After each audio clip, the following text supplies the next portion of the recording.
طواف کریں تو ہر قدم پر ایک نیکی لکھی جاتی ہے، ایک گناہ معاف ہوتا ہے اور ایک درجہ بلند ہوتا ہے۔ حرم میں بیٹھ کر آدمی کچھ بھی نہ کرے، صرف بیت اللہ کو دیکھتا رہے، اسے بھی ثواب ملتا ہے۔ حدیث ہے کہ ہر روز بیت اللہ پر 120 رحمتیں نازل ہوتی ہیں، جن میں 60 بیت اللہ کا طواف کرنے والوں کو ملتی ہیں، 40 وہاں نماز پڑھنے والوں کو ملتی ہیں اور 20 اسے ملتی ہیں جو بیٹھا صرف بیت اللہ کو دیکھ رہا ہوتا ہے۔ ناظرین، غور فرمائیے کہ حج جیسے عظیم الشان فریضے میں اللہ پاک نے کیسی کیسی مصلحتیں پنہاں فرما دیں۔ اللہ کے گھر کی زیارت کے لیے طویل سفر پر نکل جانا، دوران سفر خالص اللہ کی رضا کے لیے ہر قسم کی تکلیف اور پریشانی برداشت کرنا یقیناً تزکیہ نفس کا باعث بنتا ہے۔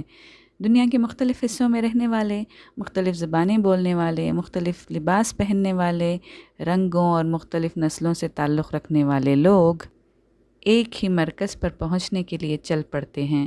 میقات پر پہنچ کر ایک ہی طرز کا سادہ سا فقیرانہ لباس پہن لینا مساوات کی عملی تعلیم دیتا ہے۔ ایک ہی لباس میں، ایک ہی زبان میں، ایک ہی رخ پر ایک جیسے الفاظ میں ترانہ توحید بلند کرنا اور پھر ایک ہی وقت میں ایک ہی رخ پر اور ایک ہی طریقے پر اپنے مالک کے حضور سجدہ ریز ہونا۔ زبان، رنگ، نسل اور وطن وغیرہ کے نام پر بنائی ہوئی قوموں کے خود تراشیدہ بتوں کو توڑ پھوڑ کر بس ایک ہی قوم بننے کا درس دیتا ہے۔ ایک ہی رنگ یعنی اللہ کا رنگ اختیار کرنے کی تعلیم دیتا ہے۔ حرم میں داخل ہونے کی پابندیاں، نیز احرام کی پابندیاں، آپس میں ایک دوسرے کے ساتھ امن و سلامتی اور عزت و احترام کے ساتھ زندگی بسر کرنے کا سلیقہ سکھاتی ہیں۔ غور کیجئے تو محسوس یہ ہوگا کہ اسلامی تعلیمات کا کوئی ایسا گوشہ باقی نہیں بچتا جس کی تعلیم دوران حج بلا واسطہ یا بالواسطہ نہ دی گئی ہو۔ اتفاق اور اتحاد کی تعلیم، قربانی و اثار کی تعلیم، نظم و ضبط کی تعلیم، باہم و دیگر مربوط رہنے کی تعلیم، دعوت و جہاد کی تعلیم، یکسوئی اور یکجہتی کی تعلیم، مساوات کی تعلیم، امن و سلامتی کی تعلیم، وحدت ملی کی تعلیم، رجوع اللہ کی تعلیم، اتباع سنت کی تعلیم اور عقیدہ توحید کی تعلیم۔ ناظرین، ہارورڈ یونیورسٹی کے کوارٹرلی جرنل آف اکنامکس میں ڈیوڈ عاصم اور مائیکل کے ایک مقالے estimating the impact of the حج، ریلیجن اینڈ ٹالرنس ان اسلام's global gathering میں لکھتے ہیں کہ Our findings show that the Hajj induces a shift from localized beliefs and practices towards global Islamic practice, increases tolerance and peaceful inclinations, and leads to more favorable attitudes toward women. This demonstrates that deep-rooted attitudes such as religious beliefs and views about others can be changed, and also challenges the view that Islamic orthodoxy and extremism are necessarily linked. جی ہاں ناظرین، challenges the view that Islamic orthodoxy and extremism are necessarily linked.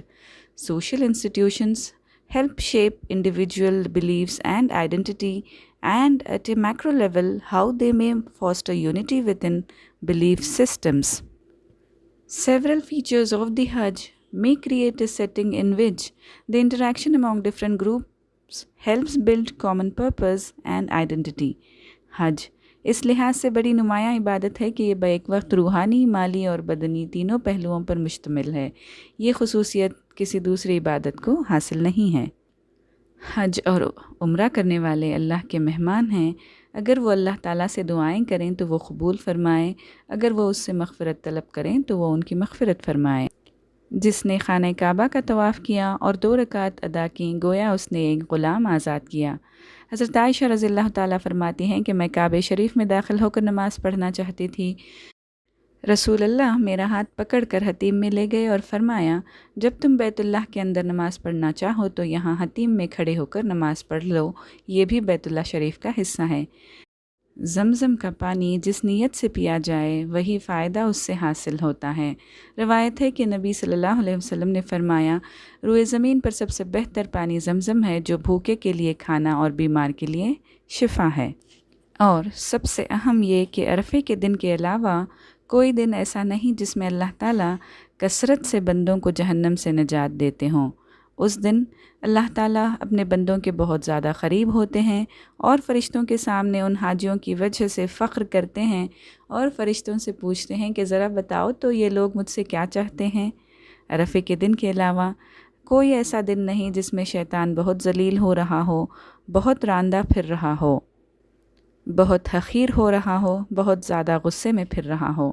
یہ سب کچھ اس وجہ سے کہ وہ عرفے کے دن اللہ تعالیٰ کی رحمتوں کا کثرت سے نازل ہونا اور بندے کے بڑے بڑے گناہوں کا معاف ہونا دیکھتا ہے۔